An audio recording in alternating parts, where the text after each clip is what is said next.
भारत के उपराष्ट्रपति का निर्वाचन कौन करता है? ठीक है, तो भारतीय संविधान के अनुच्छेद 63 के अनुसार भारत का एक उपराष्ट्रपति होगा। कहां पर लिखा है?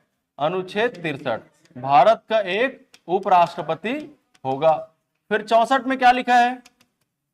उपराष्ट्रपति राज्यसभा का पदेन सभापति होगा। उपराष्ट्रपति राज्यसभा का पदेन सभापति होगा, मतलब जो उपराष्ट्रपति बनेगा वो अपने आप राज्यसभा का क्या हो जाएगा? सभापति हो जाएगा। ठीक है, प्रश्न पूछा है कि कौन सी संस्था के अध्यक्ष वहां के सदस्य नहीं होते, तो उत्तर है राज्यसभा। राज्यसभा के अध्यक्ष यानी कि राज्यसभा के सभापति राज्यसभा के सदस्य होते हैं क्या? नहीं। राज्यसभा के सदस्यों की संख्या वर्तमान में 245 है। इन 245 में सभापति शामिल नहीं है। सभापति कौन बनेगा? उपराष्ट्रपति बनेगा। समझ में आ रहा है?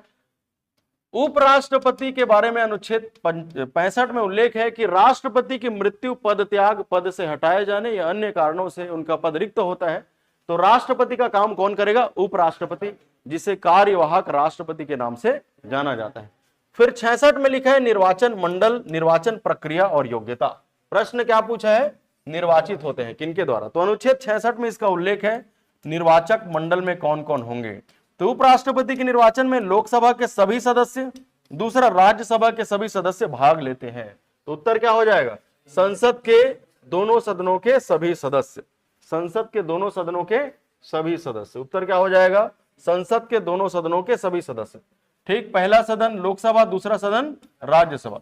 दोनों सदनों के सभी सदस्य उपराष्ट्रपति के निर्वाचन में भाग लेते हैं। ठीक, राष्ट्रपति के निर्वाचन में सभी लोग भाग नहीं लेते। लोकसभा के निर्वाचित, राज्यसभा के निर्वाचित, विधानसभा के निर्वाचित और ऐसे केंद्र शासित प्रदेश जहां पर विधानसभा है वहां के निर्वाचित लोग भाग लेते हैं। लेकिन उपराष्ट्रपति के निर्वाचन में केवल लोकसभा, राज्यसभा के सदस्य भाग लेते हैं, सभी सदस्य। समझ में आ रहा है? और राष्ट्रपति के निर्वाचन में केवल निर्वाचित सदस्य ही भाग लेते हैं। समझ में आ रहा है सबको? चलिए आगे बढ़ते हैं। Online candidate